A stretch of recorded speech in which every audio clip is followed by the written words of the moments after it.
Hi everyone, I'm Associate Professor Sarah Bice, and in this short video, I'm going to give you an update to assist you to succeed in assignments 2 and 3, your policy briefing presentation and written document. So this is a little guide towards policy briefing success.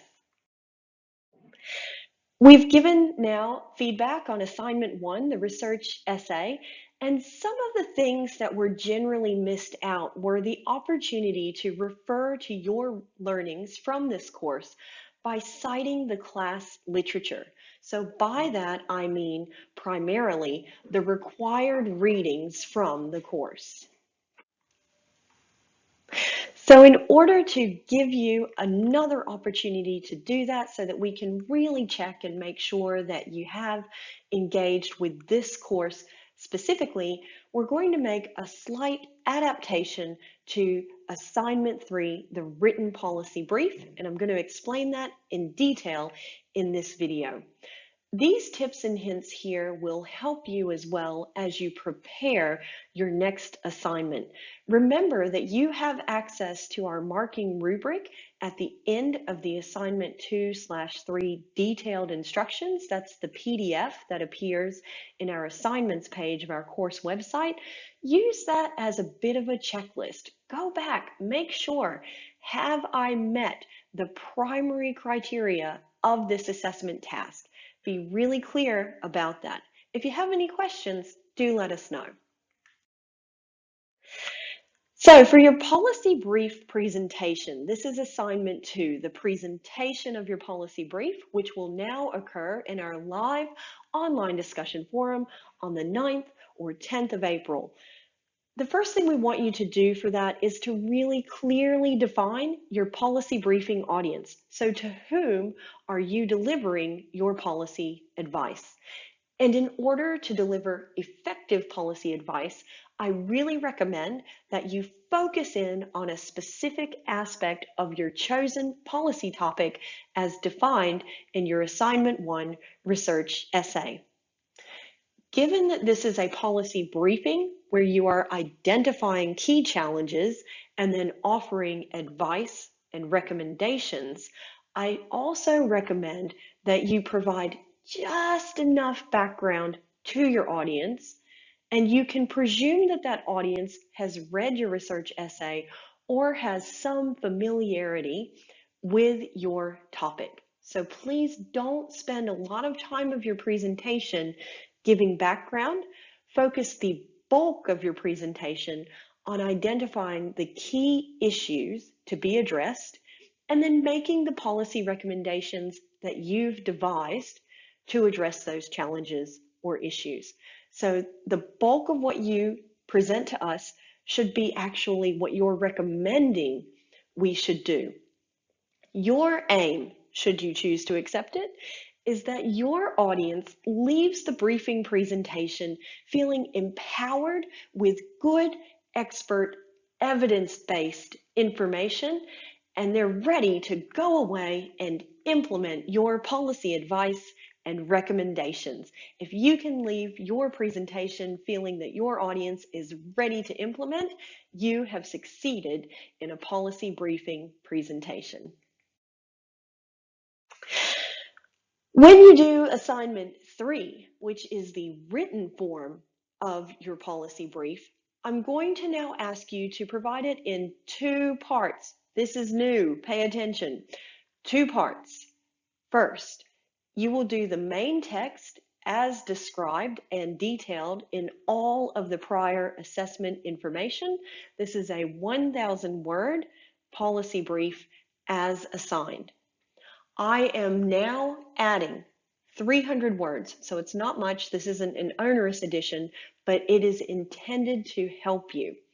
This 300-word policy brief reflection, which can appear at the end of your main briefing document, is so you can demonstrate how the literature from this class influenced your thinking about your policy advice and recommendations. So let's talk about that in a little detail.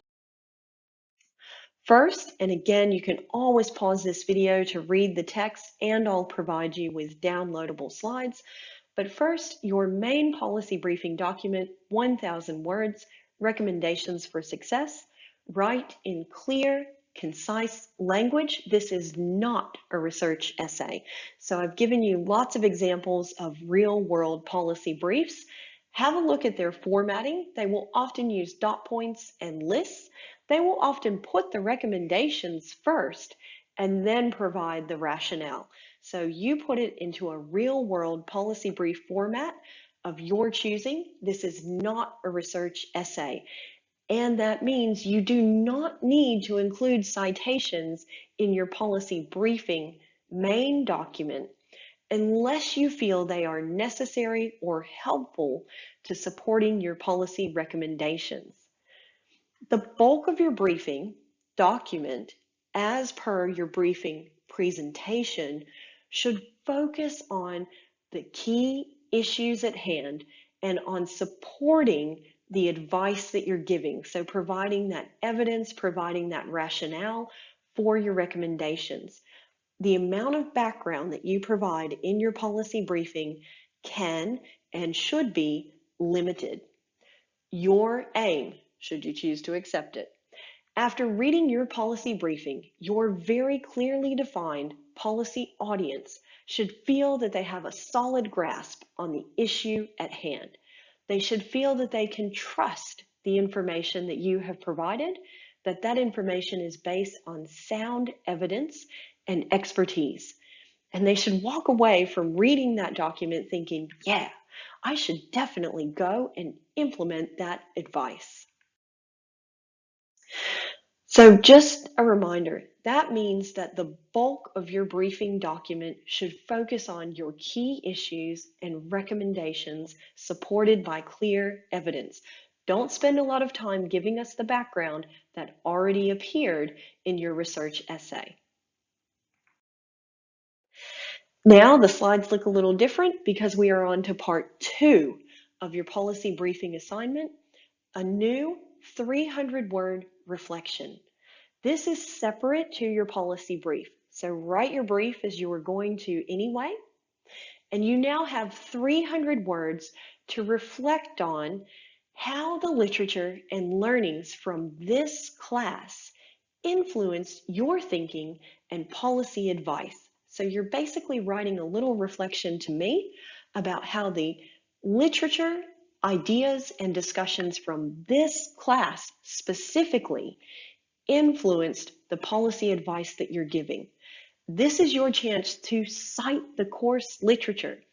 It's your chance to use that literature to demonstrate how those real world policy ideas you're recommending are based in or steeped in policy scholarship. So here's your chance, guys. Don't let us down. You can write this in a very reflective style. So 300 words maximum. Things like, what was it like to have to give policy advice? How did you go about formulating your ideas and recommendations? What critical questions did doing this exercise raise for you? And within that, you should have an opportunity to tell us how the course literature informed or inspired your thinking and include citations and references. Okay, because we've changed things up, I need to make sure everyone has got this message. So did you watch this video? DM me on WeChat.